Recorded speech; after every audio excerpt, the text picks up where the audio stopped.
Chapitre 8. À cause des problèmes auxquels Olivier pensait à tout moment, c'est à partir de ce jour-là que les résultats scolaires d'Olivier ont totalement changé. La mère d'Olivier voulait absolument que son fils soit très fort en français. C'est pour ça qu'elle lui disait « Travaille ton français ». D'un autre côté, le père d'Olivier lui a ramené au restaurant pour le récompenser. À la fin du chapitre 8, Olivier promet qu'il travaillera mieux à partir du deuxième trimestre.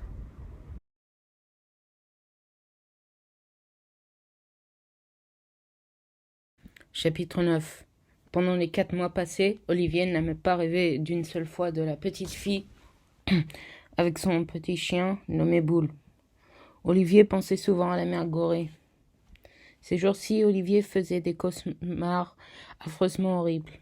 Par exemple, le chien finissait par briser la grille et lui sauta à la gorge. Il le laissa mort et égorgé au milieu de la route en le voyant s'éloigner de lui. Mais dans la plupart de ses rêves, il pensa à Gorée, qui toqua à la porte de sa maison pour lui vendre des œufs. Pendant cette petite semaine à S, les journées ne valaient guère mieux que les nuits. Pas de neige, donc pas de ski. Olivier réfléchissait à qui il pourrait dire cette histoire. Jérôme, son meilleur ami par exemple. Dans la voiture, c'était l'heure d'écouter les infos. Quelques minutes après, Olivier s'est rappelé pourquoi la mère Gorée aurait-elle gardé ces journaux-là.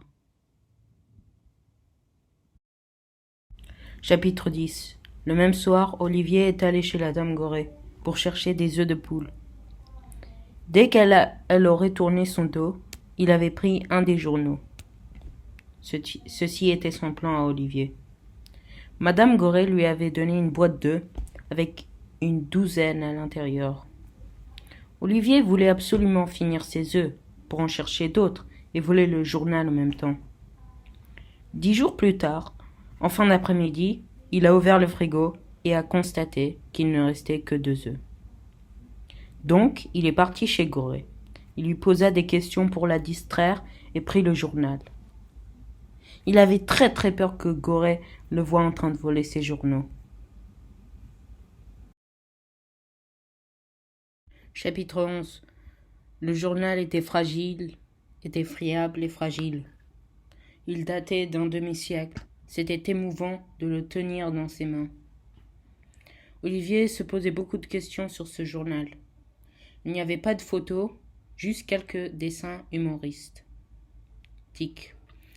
Il a découvert que quelques lignes avaient été découpées.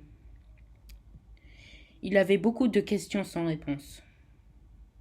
Dans le journal, il est arrivé au bout du 2e registre quand son cœur a un bond dans sa poitrine.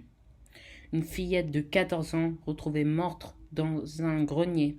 Ses parents l'y avaient abandonnée. Chapitre 12.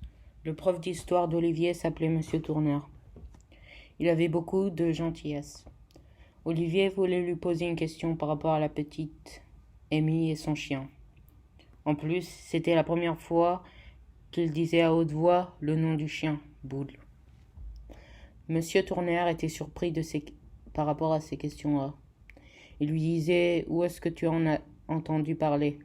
Il lui répond « C'est notre voisine, une vieille dame. » Un mercredi après-midi, il est passé le voir. Il lui a expliqué ce qui s'est passé pendant la Deuxième Guerre mondiale.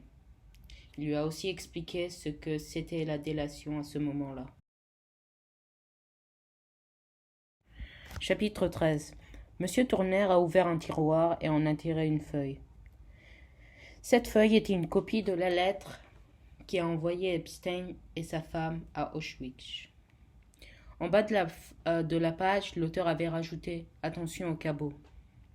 Olivier ne pouvait pas supporter cette lettre, avec des mots terribles et dégénérés. Il avait plein de questions sur ça. Olivier essayait d'imaginer ce qui aurait pu se passer à ce moment-là. Amy serait restée dans le grenier pour échapper au camp de concentration, les gémissements du chien blessé, les coups à la porte. Chapitre 14. Le bulletin du second trimestre d'Olivier a été désastreux. Il n'avait plus aucune note au-dessus de la moyenne. Le père n'était pas inquiet, mais la mère paraissait plus inquiète. Olivier voulait trouver le dénonciateur de la lettre. Il se posait beaucoup de questions sur ça, comme est-ce qu'il est toujours en vie? Est-ce que la petite Amy et son chien entendaient quelque chose de moi? Olivier pensait à la famille Epstein, les voyant charger leur voiture en silence pendant la nuit. Le père d'Olivier a acheté une nouvelle voiture. Ce jour-là, Olivier a commencé à comprendre qu'effectivement, Amy et son chien attendaient de l'aide de moi. Le soir, la mère a demandé à Olivier de passer le voir parce que la chienne de Gorée était en train de mourir. Chapitre 15. La chienne était couchée sur le côté contre le pôle. Dans les hallucinations, Olivier a réussi à rentrer dans la maison de la famille de Epstein. Le mur d'enceinte derrière la maison n'était pas très haut, donc il a pu grimper sur un bidon métallique. Il a dirigé sa lampe et il a vu tout, la poupée. Les Allemands avaient tué Boule. Chapitre 16. Madame Gorée est passée. Elle a demandé si Olivier pouvait creuser le trou pour sa chienne morte. Il est parti chez elle, la pelle était appuyée au mur extérieur près de la porte, toute prête. Son visage était pâle et fripé, sans doute qu'elle avait veillé sa chienne toute la nuit et qu'elle n'en pouvait plus. Après avoir enterré la chienne, ils ont bu la goutte et ont mangé une boîte de gâteaux. Quelques minutes plus tard, Olivier a mis la poupée sur la table en face de Gorée. Elle ne savait plus quoi faire. Chapitre 17. Monsieur Tourner ne savait pas tout, mais Olivier savait mieux. Les Epstein s'étaient réfugiés à la Goupil. Ils ont demandé à Gorée de garder Amy.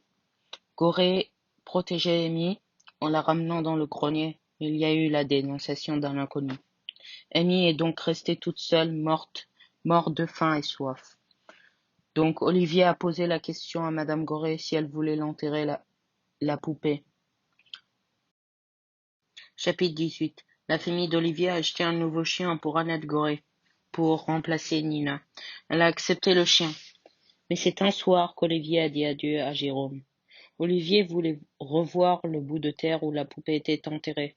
Il est parti à l'écurie et a vu une silhouette immobile. C'était le beau-père d'Annette, le dénonciateur. Il avait un fouet pour le punir et il a ouvert son visage en deux. Cela a donné une balafre à Olivier pour la vie.